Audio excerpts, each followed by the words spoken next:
Well, it's 2025 and AI is helping us live better lives, including helping businesses with government relations. Page's AI lobbyist uses AI to help organizations monitor, analyze, and influence government in real time. With such turbulent political times, companies need clear, actionable information about government, and Page helps them with that. Page AI can ingest government data from committees, consultations, legislation, and news coverage through audio, video, and written resources, and then analyze that info based on your interests and concerns. Sound cool? Check out withpage.com. Hey, I'm Rachel. And I'm Amanda. I'm Hannah. And I'm Kathleen.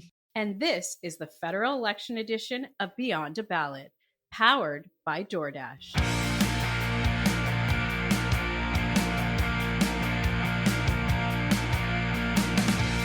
Hello, everyone. I'm Hannah Thibodeau. Today, it is Tuesday, April 8th, and the campaign trail is heating up in Western Canada.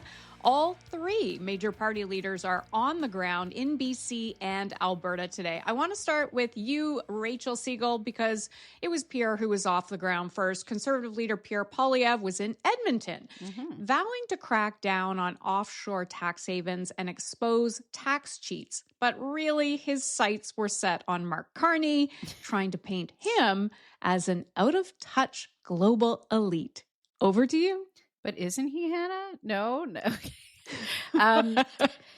Pierre was talking about cracking down on tax cheats and very nicely looping in Mark Carney by talking about some of the offshore accounts that he had while he was running Brookfield.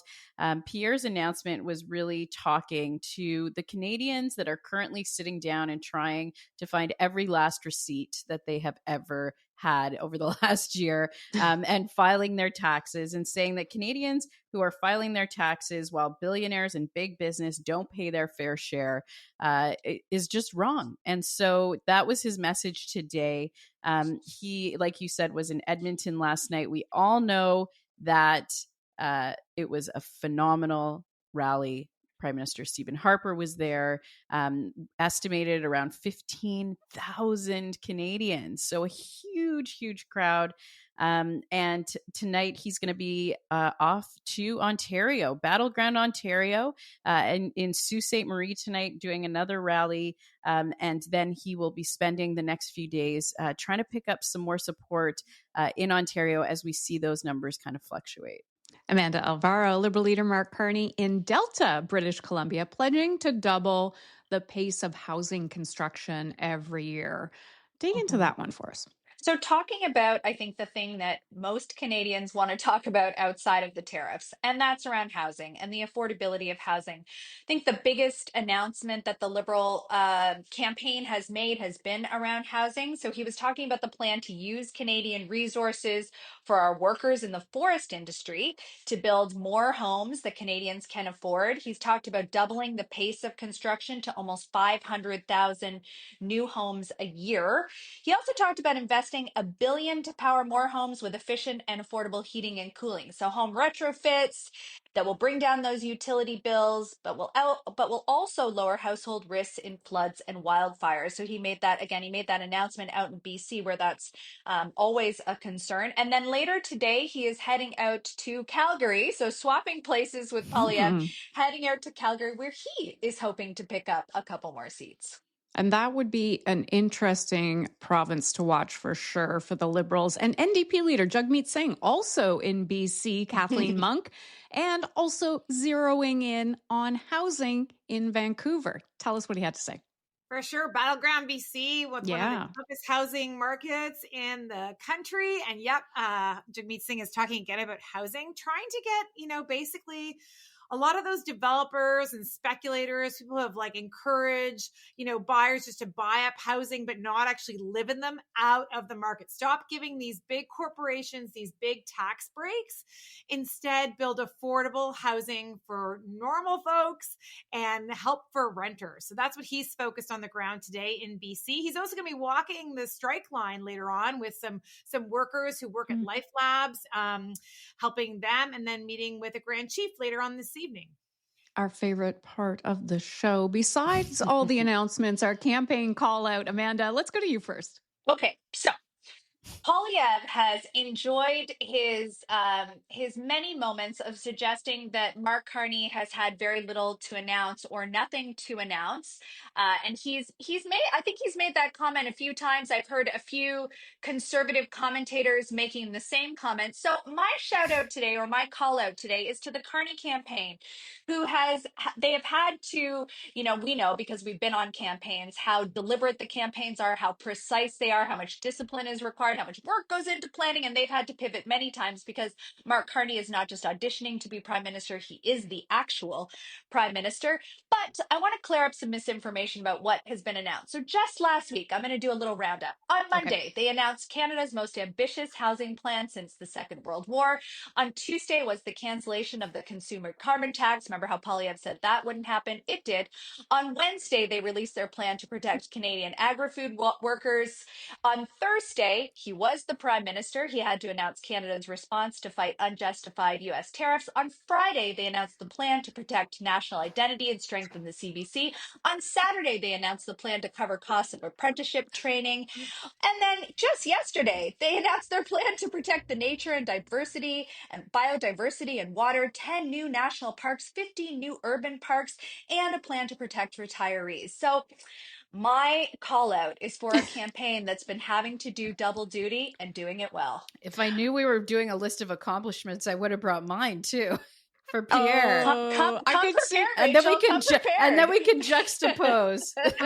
I love the love between parties. I was going to go to Monk next, but Rachel, sorry to interject there. Okay. Well, my shout out goes to a good friend of the show, Laura Stone. Laura. Yay, Laura Stone at the Globe and Mail, for having the courage to ask a politician whether size matters.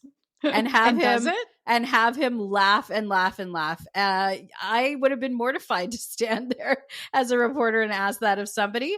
But she did. And she had a very interesting interaction with Pierre Polyev in Edmonton today. So my shout out goes to Laura for asking the tough questions. Let me ask you though, does size matter? Of course, did he answer the question? Yeah, he did. Well, he went back to her and said, "Have you ever seen a bigger rally? Have you seen a rally?" And she said, "No." But yes, as Hannah pointed out to me off air, there has been a bigger rally, and that was for Pierre Trudeau during the height of Trudeau mania in 1968.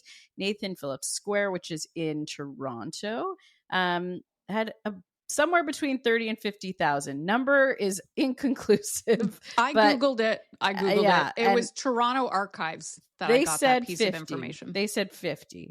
That's ChatGPT says 30. So it depends where you sit on that information source. The picture was very cool. So go take a look. He's in his car as people are driving. The streets were just jam-packed. Okay, Kathleen Monk. Does size matter? No, just kidding. Just kidding. What's your campaign call out? My campaign call out today is for OG Pierre Polyev. Oh, what? Original gangsta Polyev is back in the game today. If anybody saw Mr. Polyev's little rally this morning, where he was not only berating a woman journalist, he was really? I missed nasty. this. He was she being means nasty, Laura. calling Carney a grifter. I mean, the only thing he didn't have in the OG Pierre Polyev style is chewing on an apple, but I'm sure that will show up at some point too. But, it really reminded me that he was most comfortable in being OG Pierre Polyev, that's where his sweet spot is. When you saw him volleying back and forth with the journalists this morning, when you saw him kind of being nasty, calling other politicians grifters, that's his natural sweet spot. And sometimes with politicians, you shouldn't try to push them out of their sweet spot. If they're nasty, knife slingers, that's just who they are. So I don't know. I saw a little peek of him today. He seemed more comfortable in who he was in his own skin. And I'm just Amanda's dying laughing here.